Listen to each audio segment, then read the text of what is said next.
Ya, halo teman-teman semuanya, dari Sabang sampai Merauke. Oke, hadir lagi saya di sini akan memberikan kontra narasi ataupun informasi yang positif untuk negara kita ya, negara Indonesia.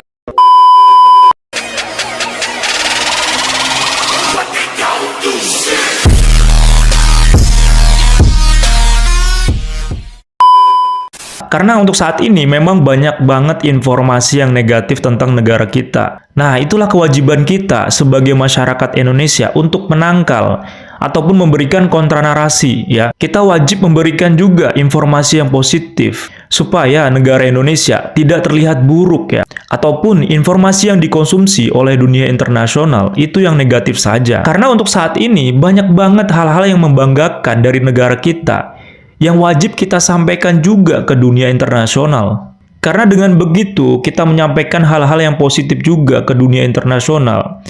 Ya, bukan hanya stigma negatif saja yang dinilai oleh dunia internasional ke negara kita. Karena di beberapa waktu yang lalu, ada kreator dari negara sebelah, bahwasanya di negaranya banyak investor asing baru masuk ke negaranya dan berinvestasi, memberikan penanaman modal di negaranya. Itulah yang dibanggakan. Baik itu dari Google, kemudian ada Microsoft yang memberikan ekspansi infrastruktur AI di negaranya. Ya, kita sebagai netizen Indonesia dan juga masyarakat Indonesia, kita merespon ya tidak apa-apa. Itu kan rezeki dari negara sebelah ya. Ya, kita sebagai netizen dan juga masyarakat Indonesia, kita wajib fokus saja dengan program pemerintah yang saat ini difokuskan ya. Karena bukan tidak ada yang bisa kita banggakan. Karena saat ini Indonesia juga ada yang proyek yang lumayan besar.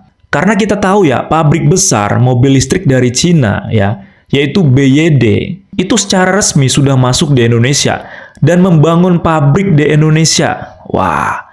Dan kontraknya itu senilai 16 triliun, teman-teman. Wah. Dan tentunya ini akan menyerap tenaga kerja Indonesia sebanyak 18.000 orang. Dan di akhir tahun 2024 kemarin, itu mulai pembangunan untuk pabriknya ya. Dan diprediksi untuk pabriknya tersebut akan segera beroperasi di tahun 2026 ya. Setelah beroperasi, kemudian memasarkan untuk produk BYD ke seluruh Indonesia. Dan tentunya untuk pasar Asia Tenggara juga akan mendapatkan produk dari BYD itu yang dibuat di Indonesia.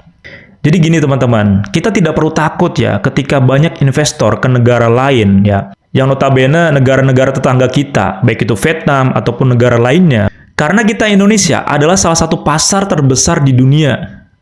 Marketnya itu sangat besar untuk di negara kita. Karena jumlah penduduk kita itu nomor 4 terbesar di dunia. Jadi kita tidak perlu takut. Kita lihat aja seperti apa ya nanti ke depannya ya. Apakah untuk perusahaan-perusahaan asing yang berinvestasi di negara lain, apakah akan berpikir dua kali? Kita lihat aja seperti apa nantinya. Tentunya itu tergantung dari kebijakan pemerintah. Karena kita berkaca ya seperti iPhone kemarin ya, dilarang untuk memasarkan produk iPhone 16 ke Indonesia. Alhasil karena di-ban, iPhone ini berpikir dua kali, kemudian meminta untuk bernego ya dengan pemerintah Indonesia. Dan akhirnya iPhone ini melunak, mengajukan untuk membangun pabrik aksesoris di Indonesia dengan nilai kontrak 1,6 triliun ataupun 1,5 triliun. Padahal di awal iPhone ini tidak ingin ya menuruti keinginan Indonesia. Karena memang market Indonesia, pasar Indonesia itu sangat besar. Tidak mungkin ya brand-brand di dunia itu mengesampingkan Indonesia. Itu sangat mustahil.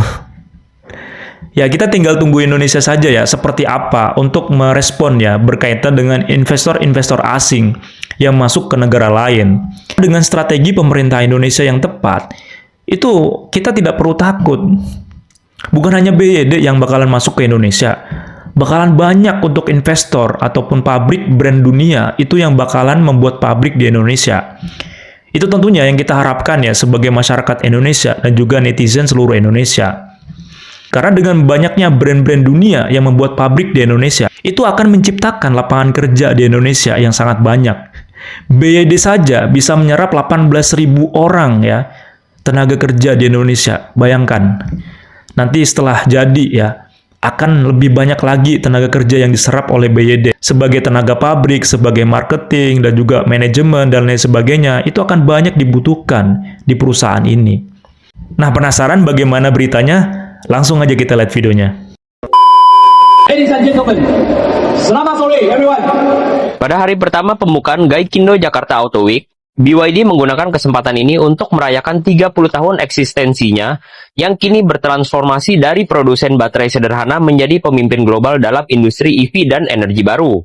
Dan di penghujung tahun 2024 ini, BYD juga sukses mencatatkan diri sebagai pabrikan otomotif pertama yang memproduksi 10 juta unit New Energy Vehicle.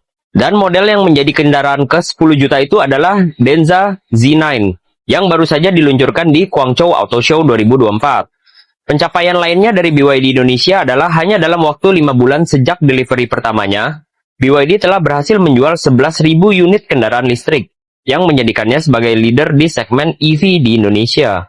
Dan untuk jaringan dealernya, saat ini mereka sudah memiliki total 31 dealer yang tersebar di 18 kota di seluruh Indonesia. Wah, ternyata penetrasi BYD sekencang akselerasi silnya ya. BYD Motor Indonesia akan membangun pabrik mobil listrik di Subang. Perusahaan Cina itu menggandeng PT Surya Cipta Swadaya developer dari kawasan industri Subang Smart Politan. Total investasi BYD di Indonesia sekitar lebih dari 1 miliar US dollar atau setara dengan 16 triliun dengan target operasional yang akan selesai pada tahun 2026, ucap Presiden Direktur PT BYD Motor Indonesia, Egil Zhao. Fasilitas produksi EV BYD ini akan dibangun di area fase 2 Subang Smart Politan, khususnya di bagian utara kawasan tersebut. Dengan perencanaan ekosistem EV yang komprehensif dan terintegrasi, BYD akan menggunakan lahan sebesar 108 hektar. Nantinya pembangunan pabrik mencakup pusat penelitian dan pengembangan serta fasilitas pelatihan dengan teknologi terbaru yang hemat energi dan ramah lingkungan.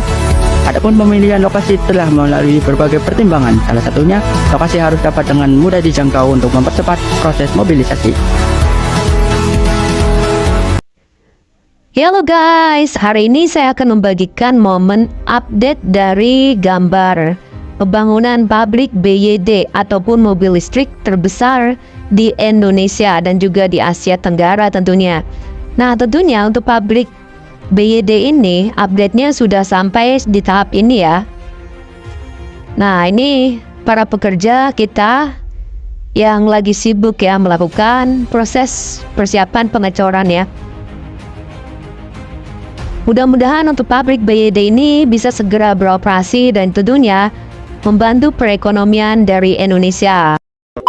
Tentunya setelah kita melihat video tadi, BYD ini tidak akan mungkin membangun pabrik di Indonesia sebelum dia melihat dulu marketnya seperti apa. Jadi BYD ini sebelum mendirikan pabrik di Indonesia, dia sudah mensurvei dulu seperti apa untuk penjualannya di Indonesia. Jadi ketika BYD melakukan penetrasi pasar di Indonesia selama 5 bulan, itu berhasil menjual 11.000 unit. 5 bulan men, 11.000 unit. Dan tentunya ini membuat kita semakin yakin market kita sangat besar di Indonesia, itu menjadi acuan untuk senjata kita. Dan tentunya kita sebagai masyarakat Indonesia mendukung langkah-langkah yang dilakukan oleh pemerintah Indonesia. Karena kita yakin masyarakat Indonesia dan juga netizen seluruh Indonesia, BYD ini akan bisa mengalahkan Tesla. Karena untuk pemerintah sendiri, kemungkinan besar juga akan fokus ke BYD. Karena BYD kan yang membangun pabrik di Indonesia, jadi akan lebih fokus ke BYD dibandingkan brand lainnya, seperti Tesla. Ya buat apa fokus ke brand lain, sedangkan yang membangun pabrik di Indonesia itu BYD. Tinggal kita buktikan aja seperti apa ya merek-merek lain yang tidak mau membuat pabrik di Indonesia. Apakah mereka akan berpikir 2 kali? Kita tunggu aja ya seperti apa. Jadi buat pemerintah Indonesia, kita masyarakat Indonesia pasti mendukung apapun langkah yang dilakukan oleh pemerintah. Jika memang harus melakukan banned terhadap beberapa produk ataupun beberapa merek yang tidak mau mendirikan pabrik di Indonesia, kita sangat setuju, kita sangat mendukung. Karena itu menjadi salah satu cara untuk memajukan industri kita ya. Dengan industri kita meningkat, saya yakin untuk Indonesia tidak lama lagi akan menjadi negara maju. Oke, jangan lupa komen, baku hantam, dan cerot di kolom komentar. See you the next video. Bye-bye.